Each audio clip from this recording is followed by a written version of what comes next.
নমস্কার, অ্যাস্ট্রোইজডমে সবাইকে স্বাগতম। প্রিয় দর্শক, চলুন জেনে নিই ৯ থেকে ১৫ই ফেব্রুয়ারি ২০২৬-এ মিথুন রাশির স্বাস্থ্য, অর্থ, পারিবারিক জীবন, ক্যারিয়ার ও শিক্ষাক্ষেত্রে কী পরিবর্তন আসছে।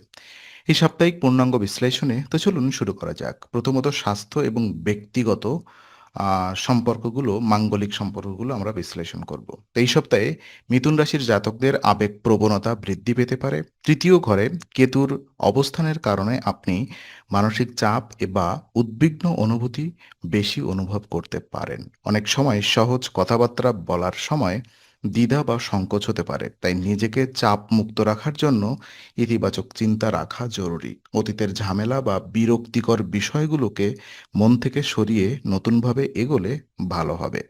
আর শরীরের শারীরিক স্বাস্থ্যের দিকে নজর দেওয়ার গুরুত্বপূর্ণ। নিয়মিত বিশ্রাম এবং যোগব্যায়াম এই সময়ে আপনার শক্তি ও মানসিক স্থিতি বজায় রাখতে সহায়ক হবে। সুষম খাবার, পর্যাপ্ত জল, পর্যাপ্ত ঘুম এবং পরিপাটি জীবনযাপন মানসিক ও শারীরিক স্বাস্থ্য রক্ষার সহায়তা করবে। মানসিক চাপ কমাতে ধ্যান বা হালকা শ্বাস-প্রশ্বাসের ব্যায়ামও উপকারী। আর এই সপ্তাহে স্বাস্থ্য ও মানসিক স্থিতি ঠিক রাখলে আপনার অন্যান্য কর্মকাণ্ডের উপরে ইতিবাচক প্রভাবও পড়বে। আর্থিক বিষয় পর্যালোচনায় দেখা যায় এই সপ্তাহে মিথুন রাশির জাতকরা ব্যবসা সম্প্রসারণ বা আর্থিক প্রয়োজনে ঋণ নেওয়ার পরিকল্পনা করতে পারেন। নবম ঘরে রাহুর অবস্থানের কারণে ব্যাংক বা ঋণ সংস্থা থেকে ঋণ পাওয়ার সহজ সম্ভাবনা তৈরি হবে। তবে আর্থিক লেনদেনের ক্ষেত্রে অতিরিক্ত সতর্কতা অবলম্বন করা গুরুত্বপূর্ণ। লেনদেনের পূর্বে সব কাগজপত্র, চুক্তি ও অর্থনৈতিক হিসেব নিকেশ ভালোভাবে যাচাই করুন। অসতর্কতার কারণে বড় ধরনের আর্থিক ক্ষতি হওয়ার আশঙ্কা রয়েছে। হঠাৎ আবেগে পড়ে খরচ করা বা প্রয়োজন ছাড়া ঋণ নেওয়া ক্ষতির কারণ হতে পারে। তাই এই সময়ে সতর্ক ও পরিকল্পিত সিদ্ধান্ত নিলে আর্থিক নিরাপত্তা বজায় রাখা সম্ভব। ব্যক্তিগত বাজেট তৈরি করা, অপ্রয়োজনীয় খরচ কমানো এবং বড় লেনদেনের ক্ষেত্রে সঠিক পরামর্শ নেওয়া অত্যন্ত গুরুত্বপূর্ণ। এই ধরনের প্রজ্ঞামূলক পদক্ষেপ আর্থিক চাপ কমাতে এবং দীর্ঘমেয়াদে লাভ নিশ্চিত করতে সাহায্য করবে। আর পারিবারিক জীবন যদি আমরা দেখি, এই সপ্তাহে মিথুন রাশির পারিবারিক জীবনে সুখের পরিবেশ বিরাজ করতে পারে। পরিবারে নতুন যানবাহন বা বড় কেনাকাটায় সম্ভাবনা থাকবে, যা ঘরের পরিবেশকে আরো আনন্দময় করে তুলবে। এছাড়াও বিবাহ বা সামাজিক অনুষ্ঠানে অংশগ্রহণের সুযোগ আসতে পারে, যা পরিবারের মধ্যে আনন্দ ও আপ্যায়ন বৃদ্ধি করবে। গৃহস্থলী কাজে সক্রিয়ভাবে অংশগ্রহণ করলে আত্মীয় পরিজন ও পরিবারের অন্যান্য সদস্যদের মন জয় করা সম্ভব হবে।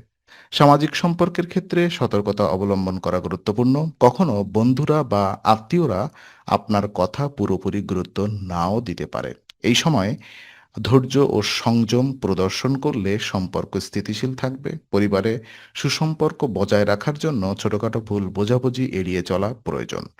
আর পারিবারিক বন্ধন দৃঢ় রাখলে ভবিষ্যৎ মানসিক স্থিতি ও সুখ নিশ্চিত হবে। ওদিকে ক্যারিয়ার এবং পেশাগত জীবনে দেখা যায় উন্নতির সুযোগ পাবেন। কর্মক্ষেত্রে শৃঙ্খলা, পরিকল্পনা এবং কঠোর পরিশ্রমের মাধ্যমে লক্ষ্য অর্জন সম্ভব হবে। পদোন্নতি বা বেতন বৃদ্ধি অর্জনের সম্ভাবনা রয়েছে। নতুন সুযোগ, দায়িত্ব এবং কৌশল আয়ত্ত করার সময় এটি। সহকর্মীদের সঙ্গে সমন্বয় বজায় রাখা গুরুত্বপূর্ণ।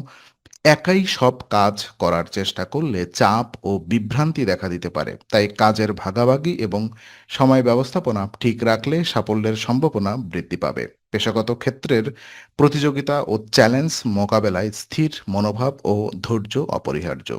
এই সময় সঠিক পরিকল্পনা, আত্মনিয়ন্ত্রণ ও কার্যকর যোগাযোগের মাধ্যমে ক্যারিয়ার গুরুত্বপূর্ণ অগ্রগতি সম্ভব।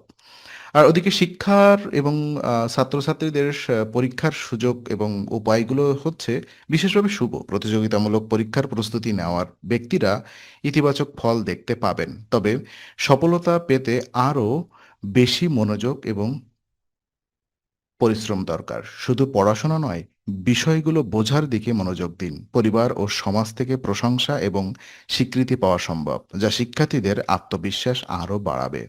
দীর্ঘমেয়াদে এটি আরও ভালো পারফর্ম করার অনুপ্রেরণা হিসেবে কাজ করবে।